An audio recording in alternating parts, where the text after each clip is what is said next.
দেখ 11 নম্বর সেটের যে অঙ্কটা হয় নাই, হ্যাঁ এখানে হচ্ছে মডিউলাস দেওয়া আছে 5x - 3dx। হলো, এটা ভাঙানোর নিয়ম। আমরা কি mod x যখন ভাঙাই, ভালো করে শুনবি, mod x যখন ভাঙাই আমরা সেটা কি হয়, x হয় যখন x টা কি গ্রেটার দ্যান ইকুয়াল 0, আর mod x টা - x হয় কখন, যখন x টা লেস দ্যান 0। এটা তো শর্ত, এরকম ভাবে আসছে।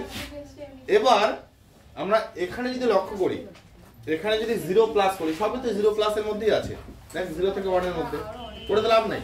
এবার এই পার্টটা দেখতে হবে যে সেই পার্টটার টাকা যদি এখানে x এর ভ্যালুটা, ডিস্টার্ব করিস না, এখানে x এর ভ্যালুটা যদি আমরা এরকম নেই, দেখ 5 ইনটু x এর ভ্যালু আমরা নিলাম কথার কথা 3/5 টাকা, 5 ইনটু 3/5 -3। কেন এইভাবে নিলাম টাকা, এই যে 5 গেলে কত, 3 - 3 কি হয়ে যাচ্ছে, 0 হলো।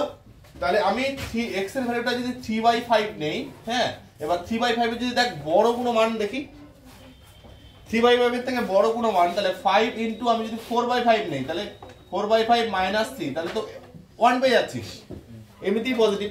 তাহলে 3/4 এর বড়র দিকে গেলে এমনিতেই কি হচ্ছে, পজিটিভ হয়ে যাচ্ছে।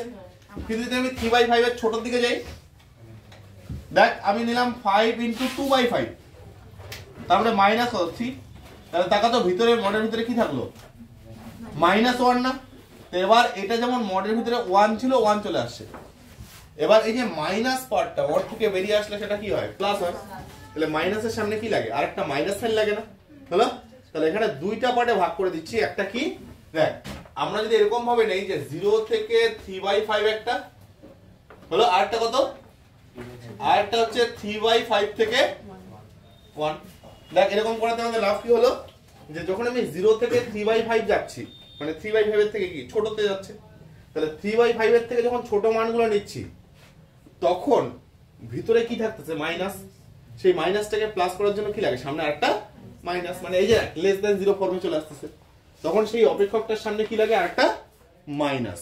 তাহলে এখানে যখন যেটা আছে, তাহলে এই কন্ডিশনে এটা কি হবে, মাইনাস অফ কত, 5x - 3 তার সাথে dx। এবার যখন 3/5 থেকে 1 যাচ্ছে, তখন কি হচ্ছে বলতো, 3/5 থেকে 1 এর দিকে, দেখ 3/5 থেকে 1, 3/5 এ 0 হলো, 3/5 এর থেকে বড় যে কোনো মান নেই, তাহলে প্রত্যেক ক্ষেত্রে কি হবে, 0 বা 0 থেকে বড়, পজিটিভ। তাহলে পজিটিভ হইলে, যদি পজিটিভ হয় 0 বা 0 থেকে বড় হয়, তাহলে অপেক্ষকটা ভিতরে যা থাকে তাই বেরিয়ে আসে না, তাহলে কি আছে, ভিতরে এটা যা আছে সেটাই চলে আসবে। তাহলে এখানে কত হবে, 5x - 3dx। বুঝতে পারলাম? পরের লাইন দেখ, এখানে যদি ইন্টিগ্রেশনটা করি তাহলে কি হচ্ছে, মাইনাস অফ 5x, তাহলে কত হচ্ছে 5x²/2, তাই তো 2 মাইনাস কত 3x, লোয়ার লিমিট 0, আপার লিমিট হচ্ছে 3/5। পরেরটা বল, প্লাস, দেখ এখানে 5 into x²/2 minus 3x, lower limit হচ্ছে 3/5, আপার লিমিট হচ্ছে 1।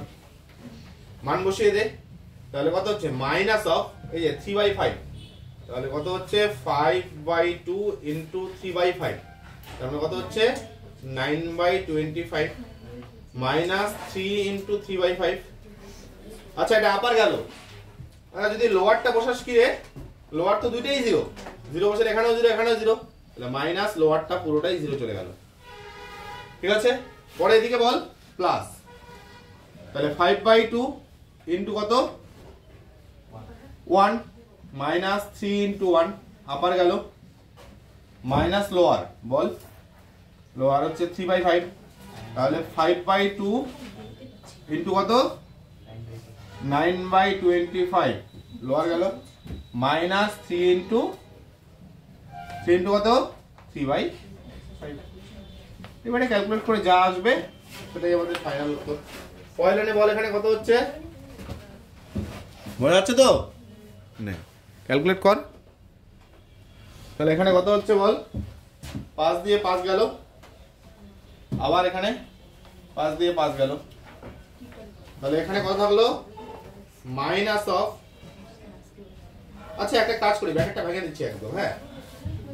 তাহলে এখানে কত পাচ্ছি আমরা, মাইনাস অফ 9/10, পরেরটা মাইনাস অফ মাইনাস, তাহলে প্লাস অফ 9 বাই কত 5, তারপরে প্লাস 5/2, 5/2 হলো -3, তাই তো?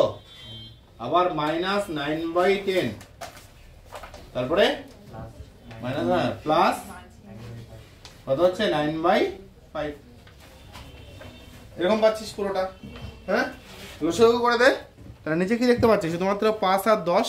হ্যাঁ, লসাগু হয়ে গেল 10 পর। লসাগু যদি আমরা 10 নেই, কত পাচ্ছি আমরা এখানে?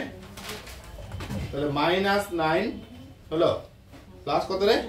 2 থাকলো, 18 প্লাস 5 25, তাই না? 25, তারপরে -30 বিয়োগ 9, হ্যাঁ, যোগ কত? 18। তাহলে টোটাল যোগ বিয়োগ কত দেখতে কত আসে? যোগ বিয়োগ করলে কত আসে? কর কর কর।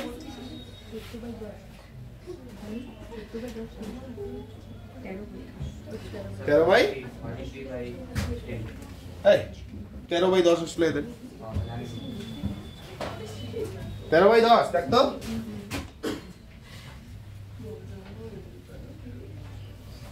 উত্তরটা একটু চেক করে নেয়।